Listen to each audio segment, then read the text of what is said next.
Assalamualaikum warahmatullahi wabarakatuh.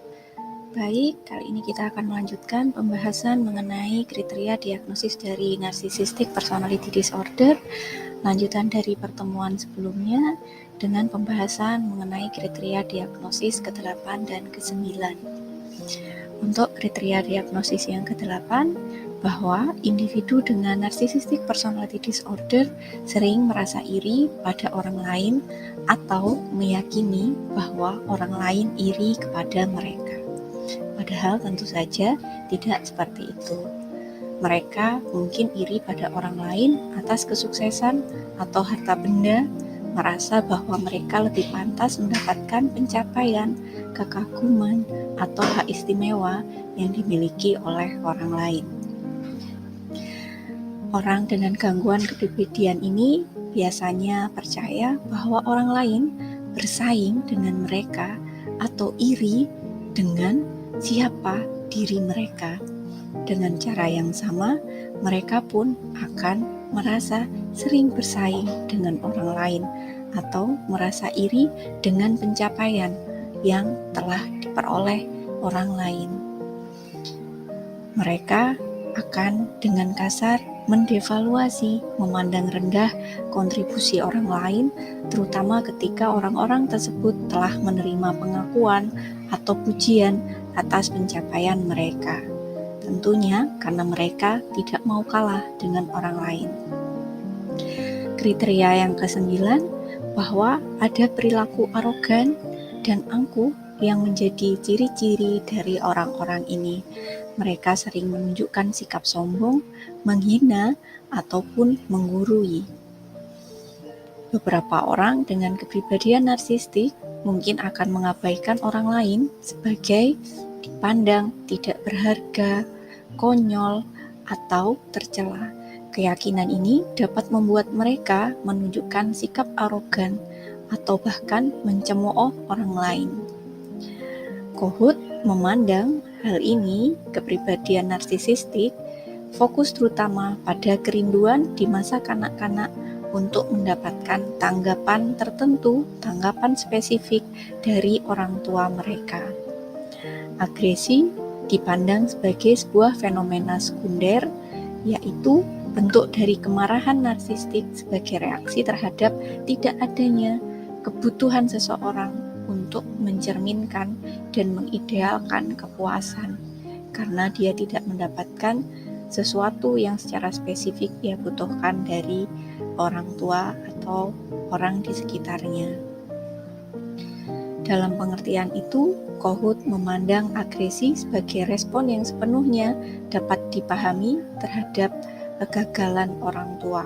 Dalam hal ini, dalam masa kecilnya, orang tua gagal untuk memberikan respon yang sesuai pada anak tersebut. Sedangkan Kernberg melihat agresi ini sebagai faktor yang lebih awal atau primer.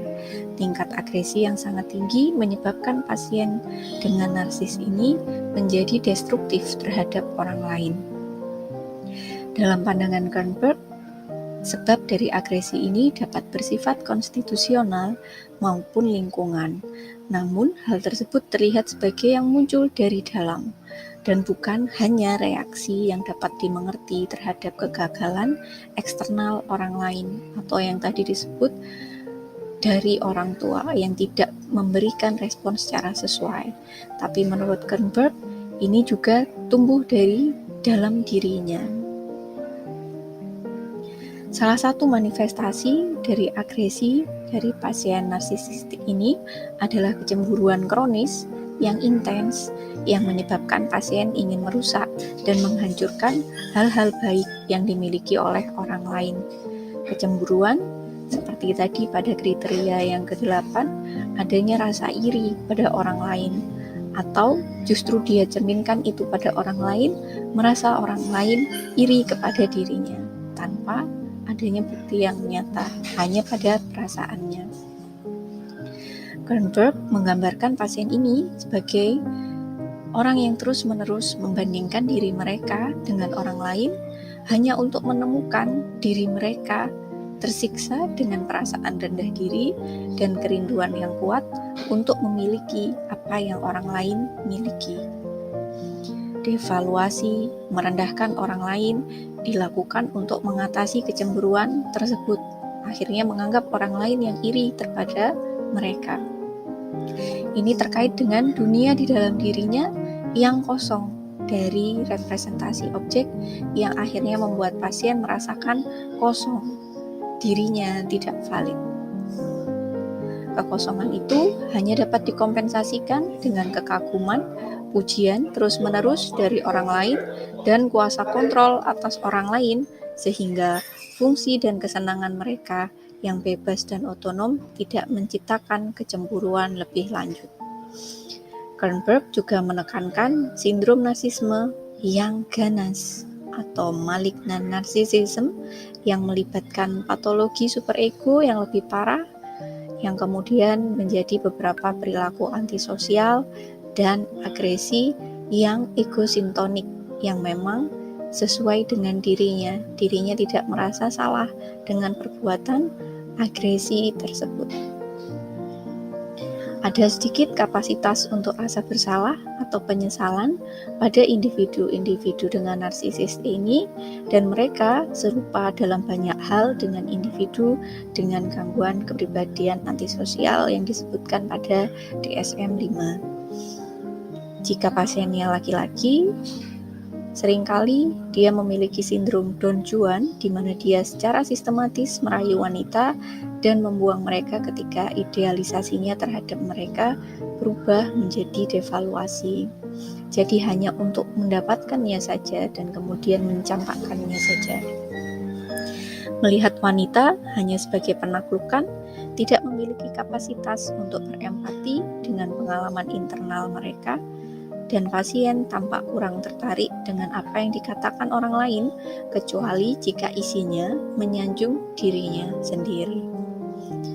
Meskipun pasien ini paling sering laki-laki, perempuan tetap juga mungkin untuk memiliki patologi narsistik yang serupa.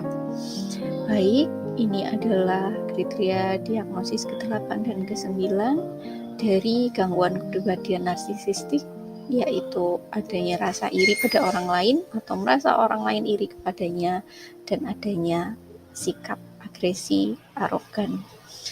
Baik, terima kasih.